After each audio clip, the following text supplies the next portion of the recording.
si Coco Pimentel kanina na pinapakinggan natin. Opo. Hindi ko maintindihan. Sabi ni Coco Pimentel, hindi daw dapat in-archive. Kasi pag ni-revive daw, magulo. Oh. Dapat daw, status quo. Coco, ikaw naman ay bar-top notcher. Oh. Ano bang hindi mo naintindihan sa immediately executory? Yun lang ang intindihin nyo. Tapos na ang usapan eh. Kung saan-saan nyo pa pinaiikot. Kaya natatalo ka sa Marikina eh. Nakakonsumi sa iyo mga tao. Paikot-ikot kayo.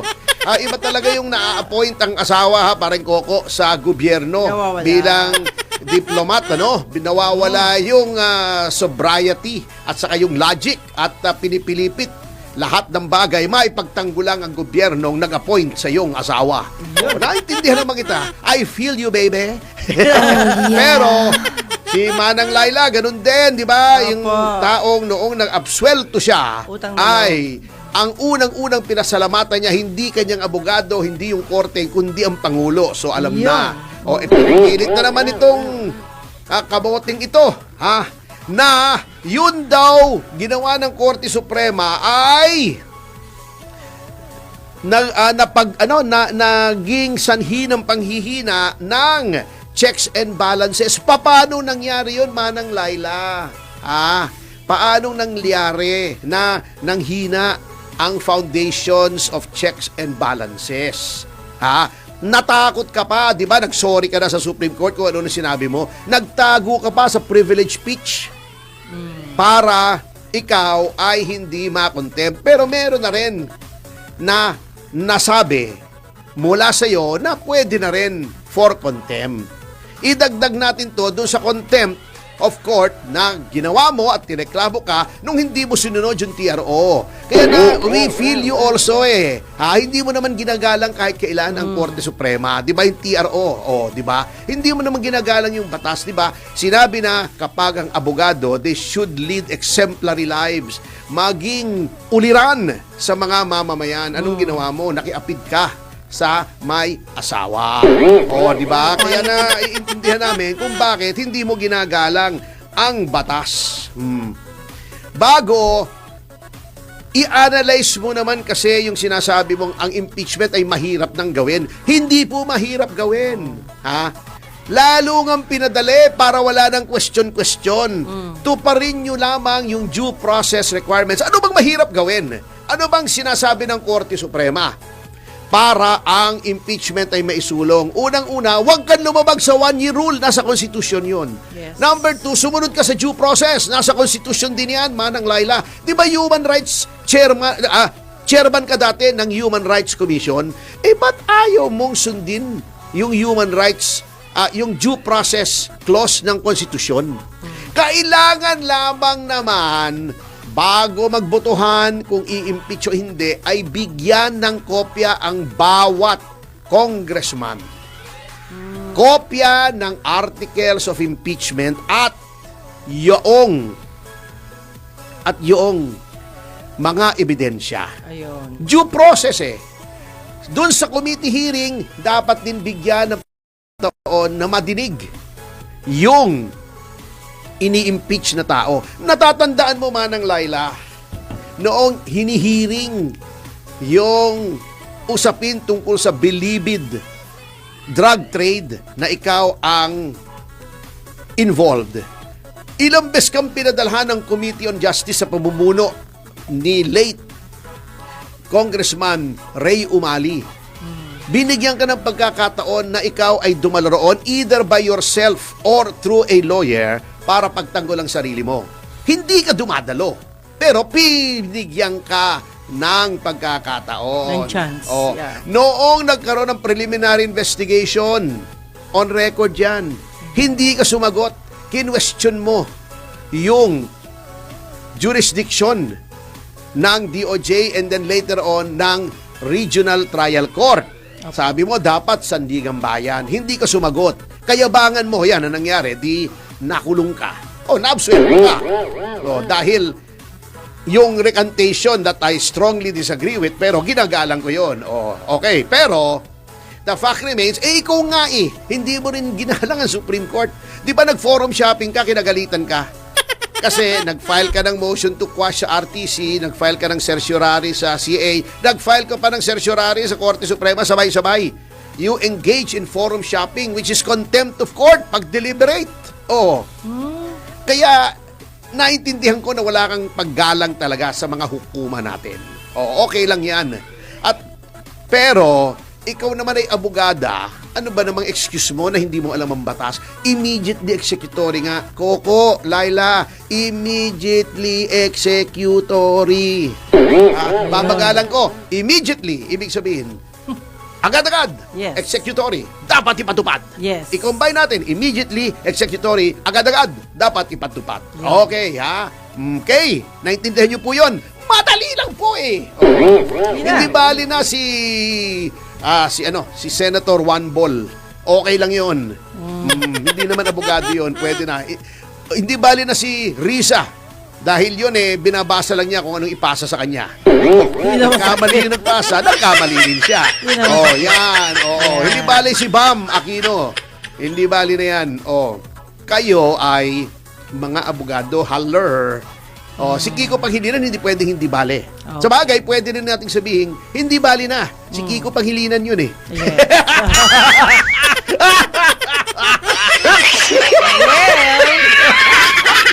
Pero attorney, congratulations pala sa'yo. Ayan. Bakit? Anong ginawa ko? Ay, hindi. Kasi dati, kayo po ay PDP spokesperson ng impeachment court lamang. And now, hindi na ang buong grupo na ng PDP, right? Hindi ako spokesman. Ano Deputy. po? Deputy spokesman. Ayan, pakipaliwanag may boss ako, si Attorney Raul Lambino. Lambino, ayan. So, may nagtatanong. Yes, assistant lang ako, assistant. Sidekick Okay. lang, jalalay. Pag meron siyang gustong pasabi at busy siya, Opo. akong uutusan niya. Siyempre, kukonsultahin natin siya at ang ating acting chairman, si Secretary Alcusi, at yung mga party elders, yung 3 senador. Opo. Siyempre, partido yan dapat accurate. Yung sasabihin ko, yun ang saloobin ng partido. Hindi ko sariling saloobin. Ayun. Ay, maganda. Tama. So, actually, ang katotohanan niyan ay ganito, wala silang mauto na gumawa ng trabaho nang walang bayad na mahirap. Ako lang ang nauto nila. Biro lang yun. Biruan lang namin yun sa loob ng partido. Ang totoo niyan, it's always a pleasure and an honor to serve the party na ang pinuno ay ang dating Pangulong Rodrigo Duterte. Yan, Pero attorney, at least hindi ka fake news. Oo Hindi ka naman. gumagawa ng pansarili lamang. Hindi. May- Tayo naman basta kung Straight to the ayos point. ng bayan. Yes. Katulad niya, kahit papano ay tinatablan pa rin pala pag malakas ang ingay. Sino? Ang ating pamahalaan. Kita mo naman, eto buti na lang tayo'y nag-iingay. Sabi nila noon, yes. tayo ay dakdak ng dakdak. Eto may epekto na mga kasama, yung kadadakdak natin, yung akap! At yung lagi nating pinupunang akap, nasabi natin ay pork barrel. Yan Ang akap ay wala na. Di ba? Ayun. Palakpakan. Congratulations. Eto palang akap, kung susuriin mo, in the last 2 years, 26 billion ang nakonsumo nitong akap. Yan. Ngunit, sa National Expenditure Program na sinumite Opo. ng tanggapan ng Pangulo ng Pilipinas sa mababang kapulungan, kung saan nanggagaling ang lahat ng appropriations, ay wala na. As in zero, bokya ang akap. Dapat yung mawawalang yun, ibayad sa utang natin para mabawasan Ibayad naman. sa utang o ibalik sa PhilHealth. Opo. O gamitin sa universal healthcare o Opo. ilagay na lang sa edukasyon. Yan. Mga option na pwedeng paglagyan. Kanya lang, at saka ito pang maganda. Opo. Yung natitirang akap na hindi nagastos, kasi nga ingay-ingay na, di ba? Nag-ingay na tayong mga concerned citizens, ay ibabalik na sa general fund, sa Ayun. National Treasurer. Treasury, Okay. okay. Ngunit, kaiingat pa rin tayo. Bakit? Hindi daw ibig sabihin na zero ang allocation ng AKAP sa National Expenditure Program, ay wala na itong implementasyon. Kasi ang ugali kasi ng ating mababang kapulungan, kaya nga ito ay inireklamo ni Congressman Ungab sa kanyang privilege speech last week. Opo. Dinadagdagan yung NEP. Dapat yon, ito yung wish list eh. Wish list yan ng yung NEP ng executive. Ito yung mga programa, pakipondohan naman. Parang ikaw ay isang, halimbawa, contractor. Sasabihin mo ron sa kumuha sa'yo, boss, gusto mo bang ipagawa yung bahay mo?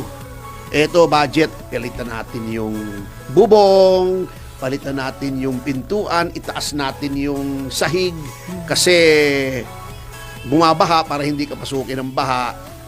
Pintahan natin, ibahin natin ang kulay, ang pangit ng kulay eh. Wow. Mga ganun ba? Maganda Ibahin yun. natin ang wiring kasi delikado ng wiring nyo. Alam, by the way ang wiring po ng bahay every 10 years. Palitan nyo po. Kasi unang-una tayo na sa tropics at lumulutong sa init yung ating mga insulation. Minsan, ginaangatapan ng mga Mabait. hindi, mga mababait, Mabait. Sa mga anay. Hindi ngangatain ng anay yung mismong rubber. Hindi naman nila kinakain yun eh. Pero minsan yung mga molding na kahoy, Yung ninangata nila, pinagkakabitan. na-expose yan. May humidity yan. Totoo. Okay, ganon. Then- Sasabihin noong may-ari na may budget, ay, teka muna, magna muna nating pintahan ito. Ha? Okay pa naman yung pintura. Sa halip na pintahan natin, i-tiles na lang natin yung garahe. Ganun po yun eh. Very simplistic na analogy. Pero para maintindihan lang natin, kasi yung AKAP may nakabuking, di ba? Tayo nga. Na noong palang 2023, ang AKAP na ang nagpasimuno ay si Speaker Romualdez at si ako Bicol Representative Saldiap. Saldico, ano ba yan? Oo. Iniisip ko yung isang kaibigan ko, Saldico. Yan, na isa sa mga taong mas maliit pa sa akin. So, dalawa sila. Oo, dalawa sila sa Tandem. pagkaalam ko. Hinahanap ko lahat para milistahan ako Opo, ng mas opo. maliit pa sa akin. Ilagay, kaya lang, mga lalaki lang. Opo. Dati nasa listahan si Gia Rafael. Kanya lang tinanggal ko na kasi dapat lalaki lang. Lalaki lang. Ay, listahan mo Eto palang aka.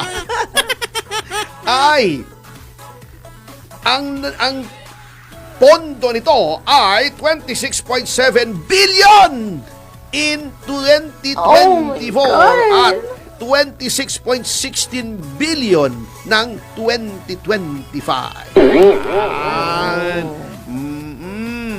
Yan. At ayon sa mga ulat, etong 26.16 billion for 2025 election year ay dinibay-dibay. Alam mo yun? Hinati-hati. Dinibay-dibay. Hati-hati, di ba? Hati-hati. Opo. Yan. Kung saan ang mga miyembro, hindi naman lahat, no? Ang mga miyembro ng House ay nagdibay-dibay ng 21 billion.